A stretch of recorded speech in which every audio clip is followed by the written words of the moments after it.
প্রতিদিন প্রার্থনার সময় বন্দে মাতরম গাওয়া বাধ্যতামূলক। রাজ্যের অন্যান্য স্কুলের পাশাপাশি মাদ্রাসাগুলিকেও এই নির্দেশ মানতে হবে। তবে ধর্মের জিগির তুলে সরকারি নির্দেশিকার বিরোধিতা করছে সংখ্যালঘুদের একাংশ। এদিকে রাজনৈতিক বিশ্লেষকদের মতে দেশ মাতৃকার প্রতি সম্মান জানানো প্রতিটি দেশবাসীর কর্তব্য। কারণ প্রকৃতপক্ষে কোনো ধর্মই নিজের মাতৃভূমিকে অবজ্ঞা করতে শেখায় না। ধর্মের নামে দেশাত্মবোধকে তুচ্ছ করলে নাগরিক ঐক্য নষ্ট হয়। ধর্মীয় পরিচয়ের চেয়ে বড় দেশের প্রতি দায়বদ্ধতা। এখানে তো হিন্দু মুসলমানদের ব্যাপার নেই।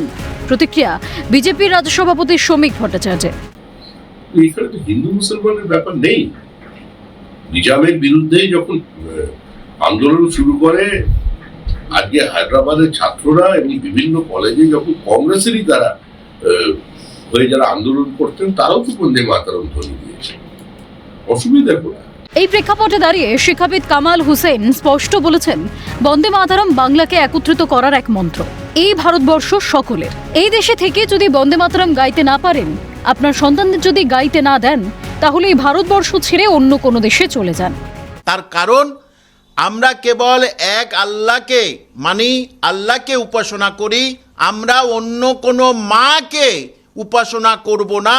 ভারত মাকে আমরা উপাসনা করব না।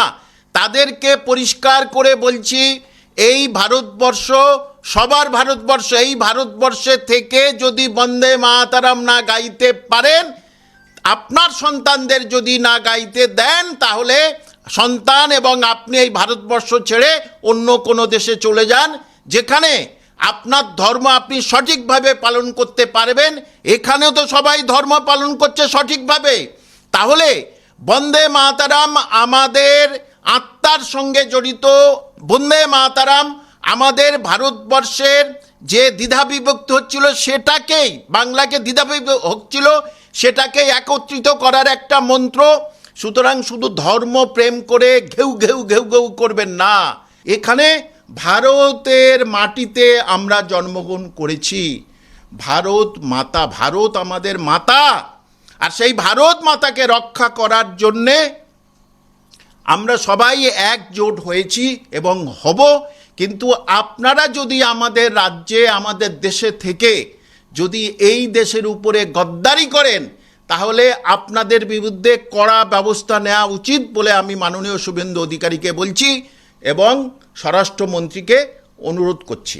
বাংলার নতুন সরকারের সিদ্ধান্তকে যুগান্তকারী সিদ্ধান্ত বলে মনে করছেন বুদ্ধিজীবী মহল। মুখ্যমন্ত্রী শুভেন্দু অধিকারীকে স্যালুট জানিয়েছেন পদ্মশ্রী শিক্ষাবিদ কাজী মাসুম আক্তারও। কারণ মুসলিম হয়ে বন্দে মাতরম গাইতে গিয়ে 2015 সালে রক্তাক্ত হয়েছিলেন এই শিক্ষাবিদ। এই প্রেক্ষিতে তিনি বলেন, রক্তের ঋণ শোধ হলো। পাশাপাশি তার কড়া বার্তা, দেশকে ভালোবাসতে না পারলে ভারতবর্ষ ছেড়ে চলে যান। হ্যাঁ, জাতীয় সঙ্গীত গাওয়াতে গিয়ে তো রক্তাক্ত হয়ে মৃত্যু মুখে পড়েছিলাম, কোমায় পড়েছিলাম এই কাজী মাসুম আক্তার। তারপর 2016 সালে, 15 সালের ঘটনা এটা। 2016 সালে পশ্চিমবঙ্গ সরকার আমার ঘটনাটা উদ্ধৃত করে, এটা টাইমস অফ ইন্ডিয়া সহ সমস্ত খবর কাছে বেরিয়েছে, প্রত্যেক স্কুলে জাতীয় সঙ্গীত গাইতে বলা হয়েছিল। কিন্তু মাদ্রাসাতে নয়। আমি সুনির্দিষ্ট দাবি করেছিলাম, সরকারি মাদ্রাসা, সরকার পোষিত মাদ্রাসা, সরকার অনুমোদিত মাদ্রাসায় কেন নয়? ঠিক তখনই দেখা গেল যোগী সরকার উত্তরপ্রদেশে স্কুল এবং মাদ্রাসায় জাতীয় সঙ্গীত গাওয়া বাধ্যতামূলক করেছে। আজকে কি দেখছি? আজকে শুধু জাতীয় সঙ্গীত নয়, রাষ্ট্রীয় গান, সেটাকেও বাধ্যতামূলক করলো। হ্যাটস অফ শুভেন্দু অধিকারীজি, রক্তের ঋণ শোধ হলো, রক্তের ঋণ শোধ হলো। যারা দেশকে পছন্দ করতে পারছে না, বেরিয়ে যাক ভারতবর্ষ থেকে। শুধু মাদ্রাসা থেকে নয়, শুধু স্কুল থেকে নয়, বেরিয়ে যাক ভারতবর্ষ থেকে।